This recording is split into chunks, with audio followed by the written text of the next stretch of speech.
Oh my Morning gosh. carbo. Hindi nakalagay karyok dyan. It's 6:42 in the morning. Nasapa kami nga. Nagriing. Yung naladaw dahito yan.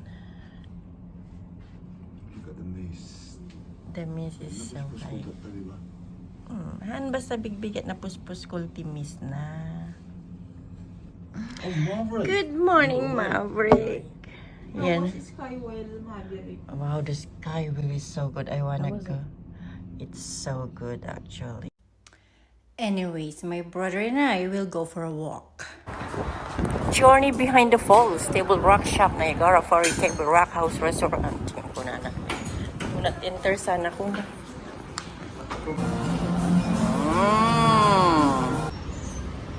So here we are at the Horseshoe Falls.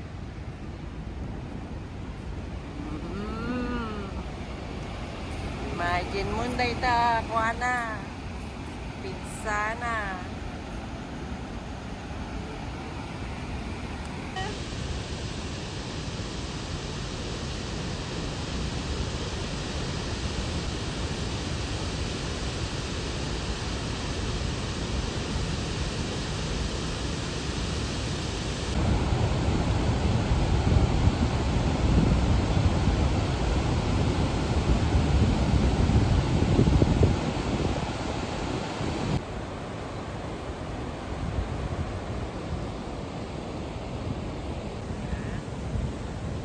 We'll go down to the Horseshoe Falls. Ganyan kalakas ng tubig papunta doon sa falls. So here, sa may taas ng Horseshoe Falls, actually, ito yung pinakamalakas na tubig na pumupunta sa falls. Galing sa Lake Erie. Erie?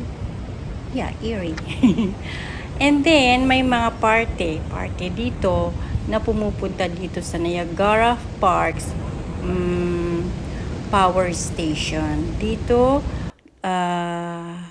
yung ginagawa nilang electricity, yung nagdi-distribute dito sa Canada and United States. See, baglaki din tandan ni Rico nga kadwakon nga magmag na. Tanuawan, hanap makadanon dito.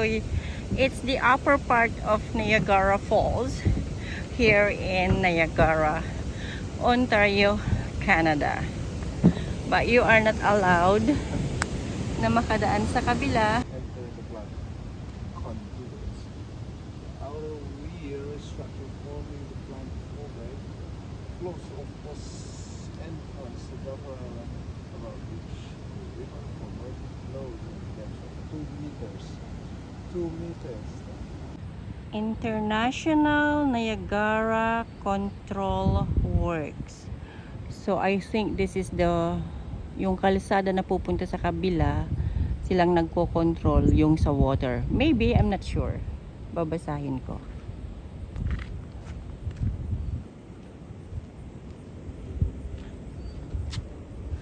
These control works were built and are operated under the direction of the International Joint Commission of the United States and Canada for the preservation and enhancement of the beauty of Niagara Falls, pursuant to the Treaty of 1950. Okay. Niagara Tunnel Project. At this site, 40 meters below the surface of the Niagara River, lies the intake for 10.2 km long Niagara Tunnel, which conveys water to Sir Adam Beck hydro plants to generate electricity. Dedicated to all women and men in recognition of the construction works of Niagara Channel Project 2005-2013. Oo. Dito ti mapandiyan ti hydro. Diya lang di mapandiyan ti. Oo. Isulgod nga dali ti pang control da dito eh. O control ko dito eh. Ti pa nag-works dito water nga mapandita falls. Iso nga dati treaty da. Since 1950 kayam di treaty da. Oo. Kaya yun. Now I know. Freedom. This magnificent bronze sculpture were created by Helen Wyman Robertson in 1962. O 1962 pa yan. With all these beautiful flowers. Simple but beautiful.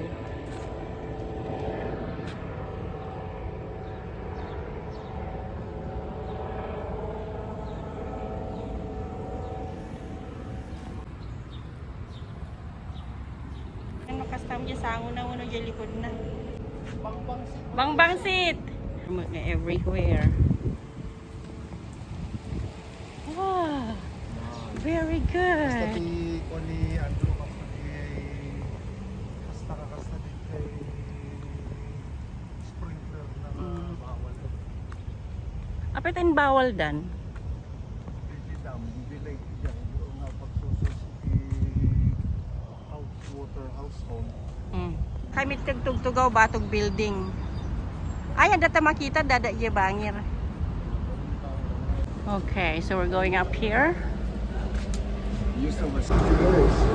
This one, kung ayaw mo nang maglakad ng malayo because there is no shortcuts, you will pay $7.35 to go up there. Up and down, $7.35. Naka an hour, 35 minutes na kami nag-walk. So we need to go up. Ayaw na naming maglakad.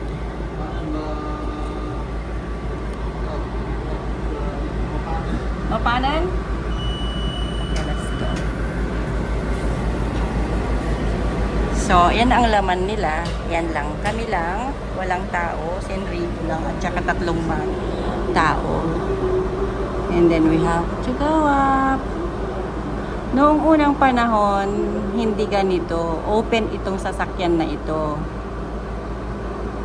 I don't know kung meron akong picture sa old one ko. That was 2008. Ito, oh. Tapos yung bumababa, yun naman yung isang bumababa doon. Ayan. Pag isa lang, one way lang ang kukunin mo, $3.75. That's in a Canadian dollar. That's simple.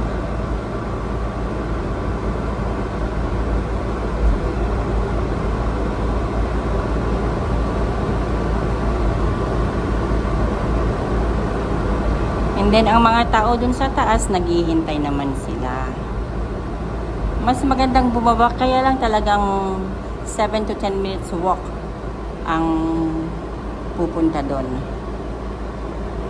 And then, yun na yung hotel namin. Embassy Suites by Hilton.